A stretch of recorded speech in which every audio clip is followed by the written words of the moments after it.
내가 유치원 현장에서 이런 대장질 하는 아이들을 가만히 들여다봤잖아. 이 아이들이 이렇게 성장하게 된 데는 4가지의 이유가 존재하더라고.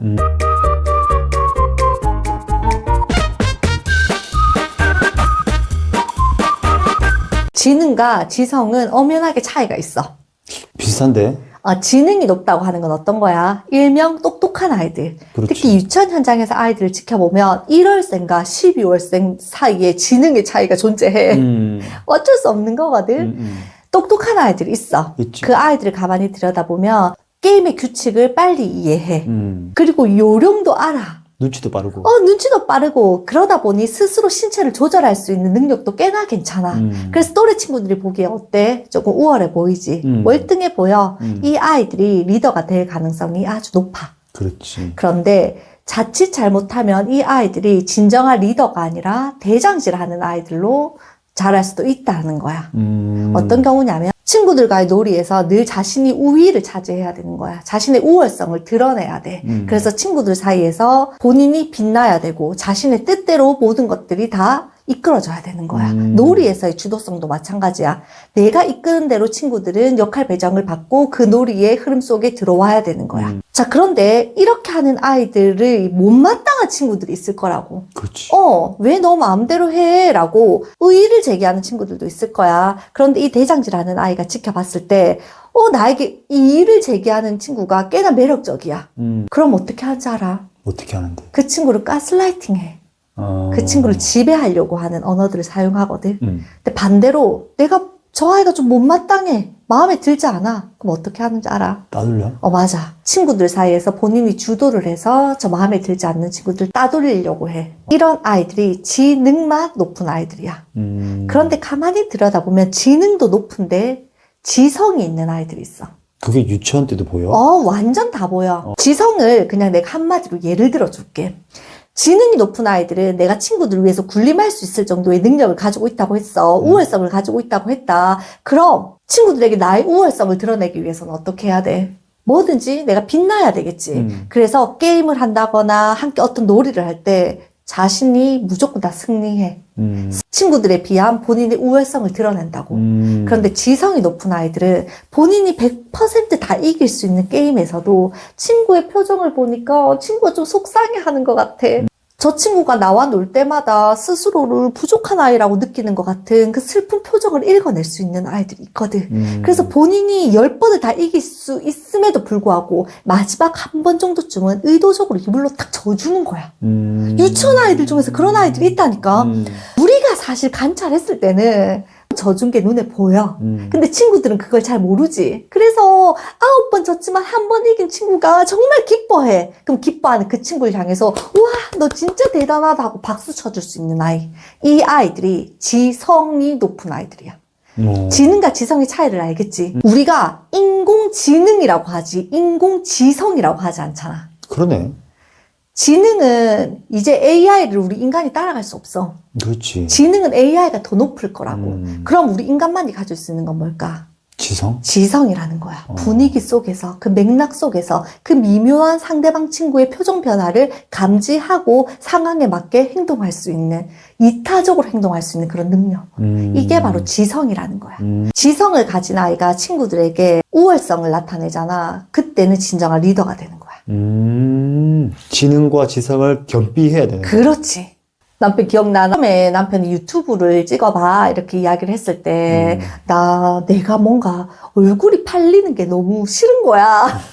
거부감이 심했지. 그런데 남편이 네가 했던 그 경험의 이야기들을 다른 사람들과 함께 나눌 수 있다는 건 얼마나 좋아 하면서 나를 설득해도 그게 귀에 하나도 들어오지 않았어. 왜냐면 뭔가 사람들에게 알려지고 얼굴이 이렇게 노출된다고 하는 것에 대한 부담이 있더라고. 그때 남편이 나에게 진짜 진지하게 이런 질문을 했어. 세영아, 진짜 솔직하게 이야기해줘. 학교 다닐 때 친구들을 때린 적이 있어? 나에게 이렇게 질문을 하는 거야. 기억난다. 그래서 내가 나 까불다가 맞아본 적은 좀 있고 또 때리는 친구를 피하다가 쌍방이 한번 되어본 적은 있는데 내가 먼저 친구를 때린 적은 한 번도 없는데? 이렇게 이야기했어. 그때까지만 해도 남편이 그런 질문을 왜 하는지 나는 이해가 안 됐거든. 그랬더니 다행이다. 친구 때린 적 없구나. 그럼 혹시 결혼하기 전에 누군가의 돈을 떼먹은 적이 있어. 내가 빌려주고 못 받은 돈은 있어도 누군가에게 돈 빌려서 안 갚은 적은 없어. 근데 남편 그거 왜 물어봐? 이렇게 했더니 남편이 나에게 세영아, 친구 때린 적 없고 돈 떼먹은 적 없으면 유튜브 해도 괜찮아. 설득당했어? 나 완전 설득당했거든. 그래서 요즘 내가 유튜브를 하는 거 보고 내 친구들이 나는 정말 자신이 없어 이렇게 이야기할 때마다 네 친구 때린 적 있나? 네 돈 떼먹은 적 있나? 그거 아니라면 다 해도 괜찮아. 이렇게 이야기를 한단 말이야. 이야기를 왜 하냐면 이제 개인 SNS가 사회 전반에 펼쳐져 있어. 그래서 학창 시절에 내가 나쁜 인성을 가지고 나쁜 행동을 했었던 게 이제 평생 내 인생에 족쇄가 될 수 있다는 걸 이야기하는 거야. 요즘 연예인들 보면 진짜 그렇잖아. 그래. 우리 지안이가 아무리 공부를 잘하는 아이로 자라도 인성이 바르지 못했다면 이제 사회에서 이 아이가 자신이 설 수 있는 자리에 오를 수 없는 사회가 만들어지고 있다는 걸 이야기하는 거야. 결국에는 인성인 거야. 자, 그렇다면 내 아이가 리더가 아닌 좀 독단적이고 횡포적인 대장질의 모습을 보인다면 이제 이건 영유아기 시기 때부터 부모가 나서서 도와줘야 된다는 거야. 자기 뜻대로 하려고 하고 명령을 통해서 친구들에게 군림하려고 하고 자신의 능력만 가시할 줄 알면서 이타적인 생각을 하지 못하는 아이들은 이제 살아남기 힘든 세상이 다가오고 있다는 거야. 지금도 그렇고. 맞아. 자, 그런데 대장질하는 아이를 일명 나쁜 아이라는 시각으로는 보지 않았으면 좋겠어. 내가 유치원 현장에서 이런 대장질하는 아이들을 가만히 들여다봤잖아. 이 아이들이 이렇게 성장하게 된 데는 4가지의 이유가 존재하더라고. 정답은 아니야. 그냥 내가 지켜본 바를 설명하는 거야. 첫 번째는 타고난 기질이 그런 아이들이 있어. 좀 주도형인 아이들. 그래서 들여다보면 그 아이 부모님들도 굉장히 주도성 있는 언어들을 많이 사용하시거든. 그러니까 타고 태어난 기질이야. 이 아이는 본인이 주도를 해야 되는 아이인 거야. 그리고 두 번째는 불안해서 오는 통제 욕구가 강한 아이들이 그런 경우가 많아. 질서가 무너지거나 상황이 예측이 되지 않으면 스스로가 너무 불안한 거야. 그래서 본인이 상황을 예측해서 규칙 있게 친구들에게 명령을 내렸을 때, 그리고 그 명령대로 착착착착 뭔가가 진행이 될 때 이 아이는 안정감을 느끼는 거야. 그럼 불안해서 오는 통제 욕구가 아이의 대장질로 연결이 되는 경우도 있어. 세 번째는 사회적인 기술이 부족한 아이들이 대장질하는 아이들로 비춰지기도 해. 일명 지시형의 언어. 이렇게 해, 저렇게 해. 근데 가만히 들여다보면 그 부모님에게서 배운 사회적인 기술이야. 그러니까 제대로 배우지 못한 거지. 네 번째는 인정 욕구가 결핍된 아이들의 경우가 이럴 수가 있어. 뭐지? 평소에 인정을 많이 받지 못해서 이런 식으로라도 그 결핍을 채워나가야 되는 아이들을 이야기해. 어떤 경우냐면 본인이 친구에게 통제 언어를 사용했어. 그랬더니 질서가 유지가 되네. 그 질서 유지된 모습을 보고 부모나 교사가 칭찬해 주는 거야. 그래서 이 아이는 은연중에 내가 통제 언어를 사용했더니 질서가 만들어지고 이 질서가 만들어진 것에 대해서 긍정적인 자극이 오네. 이게 인정이라고 생각해버리는 거야. 그래서 평소 때 인정을 많이 받지 못했던 아이들은 이런 식으로라도 인정 욕구를 채우기 위해서 명령하는 언어가 많이 나가다 보니 대장질하는 아이로 비춰질 수 있더라는 거야. 평소 때 사소한 인정을 많이 받지 못한 아이들이 오히려 대장질하는 언어를 많이 사용하기도 해. 문제행동이라고 보면 안 돼. 표현의 방식을 우리가 잘 가르쳐주면 되는 거야. 고쳐야 할 성격이 아니라 다르게 표현할 수 있도록 우리가 잘 가르쳐야 된다는 거야. 부모로서. 자, 대장질하는 아이들을 영유아 시기 때부터 부모가 미리 발견해서 도와줘야 하는 이유가 있어. 친구 관계가 악화될 수밖에 없어. 이런 대장질하는 아이들이 사실 학기 말까지 빛나지 않거든. 친구들이 어느 순간 나 너랑 안 놀아 이런 이야기가 나와. 불편해하지. 맞아. 예전에는 이런 대장질하는 아이가 초등학교 고학년 정도까지만 해도 유지가 되었다고 하더라고. 요즘 아이들은 자존감 높은 아이로 부모님들이 많이 키워서 그런지 유치원 6세 이후만 돼도 사실 아이들이 대장질하는 아이를 향해서 너랑 노는 거 불편해, 너랑 안 놀아 이렇게 하면서 그 친구를 밀어내기도 해. 그 시기가 조금 더 빨라지고 있다는 거야. 그건 맞는 것 같아. 그리고 이런 아이들을 친구들이 리더로 보지 않아. 그냥 대장질하는 아이라고 낙인을 찍어버리거든. 너는 너 마음대로 하려고 하잖아. 학기 초에는 이렇게 하자 저렇게 하자 하는 주도성이 서로가 어색한 친구들 사이에서 이 아이와 함께 놀면 빨리 재미있고 분위기 주도를 하니까 이 친구가 언뜻 보면 리더처럼 보일 수 있어. 근데 학기 말이 되면 친구들이 계속 지적질만 하는 친구는 사실 조금씩 피하기 시작하거든. 외로워질 수밖에 없다는 거야. 그리고 가장 큰 문제는 명령하는 언어만 많이 사용하다 보니 어떤 결과치에 대해서 본인의 잘못이 하나도 없는 그런 인지 왜곡을 가져버리더라고. 내 탓이 아니라? 다 남 탓이야. 그래서 어떤 일을 했을 때 잘 되지 않았을 때 이것 봐, 너 내 말 안 들어서 그렇잖아. 왜 내 말 안 들어? 모든 것들을 다 상대에게 책임 전가를 해버린다는 거야. 무책임한 아이로 클 수밖에 없어. 그러면서 친구들이 조금씩 멀어져 가지. 왠지 아니? 저 친구랑만 놀면 네가 내 말 안 들어서 그렇잖아. 내가 하라는 대로 안 해서 그렇잖아. 이런 이야기를 듣다 보면 내가 계속 죄인이 되잖아. 그렇죠. 가해자가 되는 것 같잖아. 그럼 아이들이 어느 순간부터 그 친구에 가까이 가지 않으려고 해. 왜냐면 가까이 가면 찔리니까. 사건에 휘말리게 되니까. 그렇지. 결론적으로 대장질하는 아이들은 리더와 다르게 외로워질 수밖에 없다는 거야.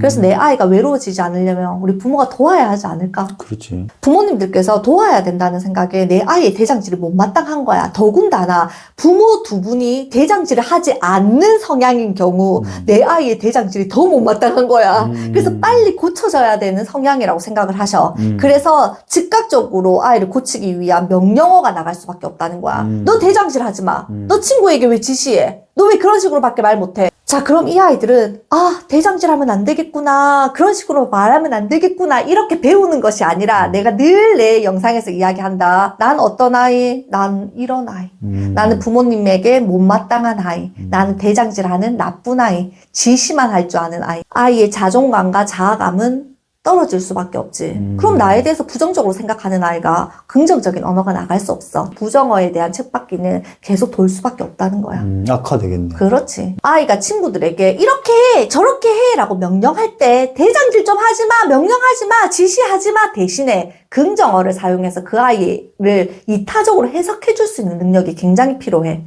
무슨 말인지 잘 모르겠지? 좋은 방법이 있어. 긍정적인 언어로 이타적으로 해석해주는 방법이 있어. 친구를 도와주고 싶은 거니? 이렇게 부모가 그 언어를 긍정적으로 해석해주는 거야. 그러니까 명령질 하지 마, 지시하지 마 대신에 친구에게 이렇게 해, 저렇게 해 라고 말하는 아이를 향해서 친구를 도와주고 싶은 거니? 하고 그걸 이타적으로 해석을 해준다고. 그리고 나서 제대로 된 스킬을 가르쳐야지. 도와주고 싶을 때는 같이 해볼까 하고 네가 제안하는 거야. 이렇게 스킬을 가르쳐 준다고. 구체적인 언어로 부모가 아이에게 가르쳐 줄 수 있다고. 명령하는 언어가 아니라 제안하고. 그렇지. 이런 언어로 바꾸는 방법을 알려줘라. 모델링을 보여주는 거지. 아이가 보고 배울 수 있도록. 도와주고 싶을 때는 같이 할래? 라고 물어보는 거야. 그런데 혹시나 친구가 싫다라고 말했을 때 멈추는 거야. 그게 진짜 대단한 거야. 멈출 수 있다는 건 용감한 사람만이 할 수 있는 거거든. 이렇게 해석해 줄 수 있어야 한다고. 제대로 된 언어로 다시 가르쳐 줄 수 있어야 된다고. 그리고 가만히 들여다보면 명령어 사용하는 아이들, 대장질을 하려고 하는 아이들의 언어는 누구를 많이 닮았는지 아니? 부모? 사실 진짜 부모의 언어를 그대로 보고 배운 거야. 왜냐면 우리가 낳았잖아. 그리고 우리가 환경을 만들어줬잖아. 부모가 한국어를 하면 아이도 한국어를 한다 이런 말이 있거든. 부모의 언어를 아이가 그대로 배운 경우라고 생각해야 돼. 그럼 이 부분은 부모님들도 노력을 해야 되네. 그렇지. 내 아이만 나무라거나 고치려고 할 것이 아니라 가정에서의 나의 언어의 재검토가 반드시 필요하다는 거야. 평소 때 부모가 빨리 엄마가 이렇게 하라고 했어. 너 이거 언제 할 거야? 빨리 해. 부모의 언어가 지시적인 거야. 명령조인 거야. 자, 어떻게 이야기할 수 있냐면 내가 그냥 대놓고 3개의 문장을 가르쳐 드릴 테니 외우시라. 첫째, 네가 하고 싶은 거 뭐야? 아이에게 결정권을 주는 언어. 두 번째, 우리 그럼 함께 결정해보자. 함께 결정권을 주는 거. 세 번째는 엄마 아빠는 이런 제안을 해볼게. 부모가 제안하는 언어를 사용해 보는 거.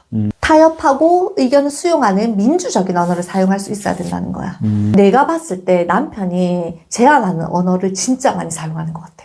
우리 한 번씩 자전거 타고 라이딩 가면 점심을 먹어야 될 때 어떤 메뉴를 먹을 건지 선택할 때 그런 언어를 많이 쓰거든. 뭐라고 이야기해? 지안아, 우리 점심 뭐 먹을까? 너가 먹고 싶은 거는 뭐야? 그러면서 서로 이야기를 나누면서 결정을 하거든. 자, 그럼 여기서 내가 질문을 해볼게. 지금 밖에 날씨가 영하야. 그리고 지안이는 지금 기침 감기에 걸려 있어. 그런데 차가운 냉면을 먹겠다고 해. 그러면 지안이의 그런 제안을 남편이 받아들여 줄 거야? 그럴 때 또 있었지. 그럴 때 어떻게 했냐면 이야기를 하지. 어떻게? 지금 감기가 걸렸으니 차가운 걸 먹는 거 늘 감기가 악화될 거야. 이번엔 좀 참고 우리 감기가 나으면 아빠 꼭 사줄게. 오늘은 따뜻한 거 먹자. 그리고 따뜻한 거 중에서 선택할 수 있도록 해주는 거야. 그래서 지안이가 친구들에게 제안하는 언어를 참 많이 사용하는 것 같아. 그러면 지안이가 수용을 해. 그렇지. 그런데 부모님들이 감기 걸렸는데 무슨 냉면이야. 말도 안 되는 소리 하지 마. 이런 명령어, 지시어를 많이 들은 아이들은 그걸 원에 가지고 가서 친구들 관계에서 그대로 적용한다는 거야. 보고 배우는 거야. 나도 근데 많이 노력했어. 남편도 노력에 의해서지. 나 역시도 마찬가지야. 그리고 세 번째로 부모님들께 드릴 수 있는 팁이 연습해 보시는 것도 중요해. 친구를 우리 집으로 초대를 한 날 그 친구 부모님과 미리 협의를 통해서 오늘은 우리 아이가 너희 아이를 따라가 보는 경험을 해볼 거야. 무슨 말이냐면 대장질 하는 내 아이가 친구의 명령에 그대로 한번 따라가 보는 연습을 해보는 거야. 이게 꼭 친구가 아니더라도 가정 내에서도 가능해. 여동생이 있다. 그럼 오늘은 우리 여동생이 명령을 내리고 진두지휘를 하고 엄마, 아빠 그리고 우리 대장이는 동생의 의견을 처음부터 끝까지 따라가는 날을 오늘 한번 해볼 거야. 이렇게 주말에 연습해보는 것도 굉장히 중요하다고. 그런데 이 아이가 계속 따라가는 것만 하려고 하다 보면 자신의 성향과 기질상 나도 내 마음대로 해보고 싶다고 이렇게 말할 거거든. 그랬을 때는 그럼 오늘은 우리 동생이 하자는 대로 해보고 내일은 네가 리더가 되어서 한번 해볼 거야. 대장질이 아닌 리더의 역할을 배정시켜주는 거지. 친구의 의견을 따라가본 아이들이 진짜 리더가 될 가능성이 높거든. 그러네. 리더심이 생기기 때문이야. 그래서 그걸 연습할 수 있는 기회를 주시는 게 굉장히 중요하다. 그리고 이런 경우도 있어. 친구의 의견을 듣고 바로 싫어, 좋아라고 이분법적으로 결정 내리는 것이 아니라 함께 협의를 통해서 결과를 도출해보는 경험을 주는 것도 좋아. 그러니까 너희들끼리 한번 협의해봐, 타협해봐, 의견을 나누어 보거라 이렇게 이야기를 하는 거야. 그래서 진짜 의견 수용을 통해서 아이들이 어떤 결론을 내렸잖아. 그랬을 때 부모들이 오늘 명령 안 내리고 잘했어. 이렇게 칭찬하면 안 돼. 명령 안 내리고 잘했어도 사실 부정어야. 어떻게 말해야 될까? 친구 배려했구나. 정말 멋진 리더다. 아주 멋진 선택이야. 이렇게 이야기를 해줄 수 있어야 된다는 거야. 긍정으로 바꾸어주는 거. 그러네. 대장질 좀 하지 마. 대신 어떻게 하라고? 도와주고 싶은 거구나. 이렇게 그 아이의 상황을 계속 이타적이 될 수 있도록 부모가 해석해주라고. 나 우리 구독자들의 애칭을 방동이로 정하기로 했어. 방보르기니와 함께하는 육아 동지들. 방동이 너무 귀엽지 않아? 그리고 댓글에도 방동이 해요 라는 이야기들이 있더라고. 그래서 우리 방동이 여러분들이라고 불러야겠어. 좋다. 내가 영상을 올릴 때마다 우리 방동이 여러분들이 그래서 선생님 이 상황에서는 어떻게 말해야 되는지 구체적으로 방법을 좀 알려달라고 하는 댓글들이 있거든. 그래서 내가 오늘은 실전에서 사용할 수 있는 언어 연습을 좀 가지고 왔어.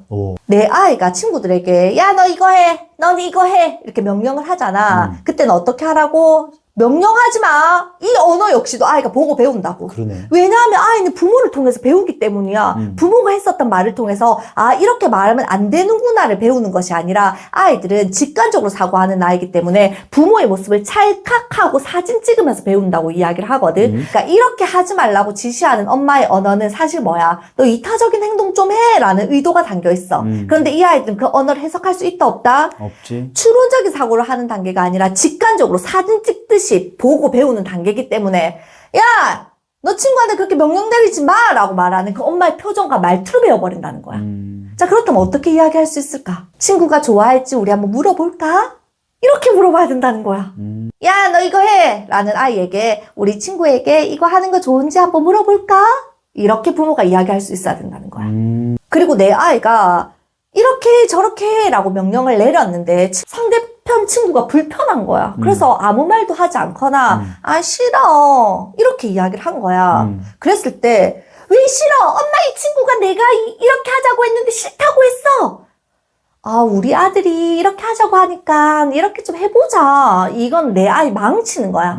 자, 이랬을 때는 어떻게 말해줄 수 있냐면 친구가 반응하지 않거나 친구가 싫다고 말했을 땐 그건 진짜 싫은 거야. 그때는 멈추는 거야. 이건 리더만이 할 수 있는 거야. 이게 진정한 리더야. 부모가 제대로 된 언어로 가르쳐주는 거야. 그리고 뭐든지 다 내가 다 해야지 직성 풀리는 아이들이 있거든. 이것도 내가 할 거야. 이것도 내가 할 거야. 다 내가 할 거라고 이야기하는 아이들이 있단 말이야. 이때 또 부모들이 뭐라고 말해? 네 거 아니야. 네 마음대로 할 수 있는 거 없어. 근데 어떻다고 했어? 찰칵 사진 찍듯이 배운다고 했지. 그 언어 그대로 친구들에게 내뱉어. 왜 너 마음대로 해? 너 마음대로 할 수 있는 거 아니야. 이런 언어, 또 명령하는 언어를 아이가 배우게 된다고. 자, 이랬을 때는 어떻게 말해야 되냐면, 우리가 함께 하려면 친구의 의견도 들어야 돼.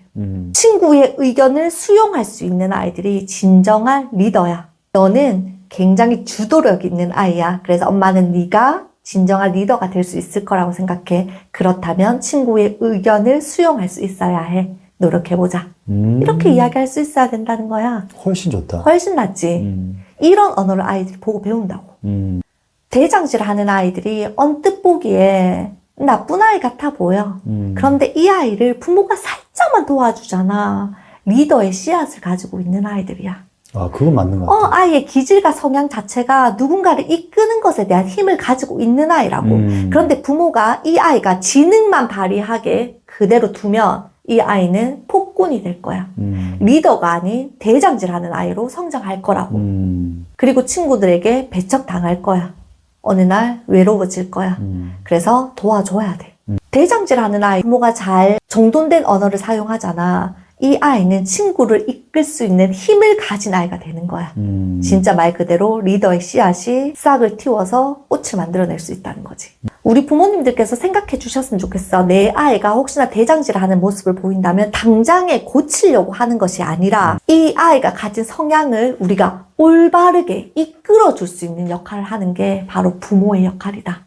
올바르게 이끌어줄 수 있는 방법은 내가 지금까지 설명해드렸어. 부모의 언어를 재정비하자. 그리고 아이에게 올바르게 표현할 수 있는 방법을 우리가 잘 알려주자. 그렇다면 우리 아이는 어느 날 똑똑한 지능을 토대로 지성을 발휘할 수 있는 진정한 리더로 성장할 수 있을 거라고 믿어.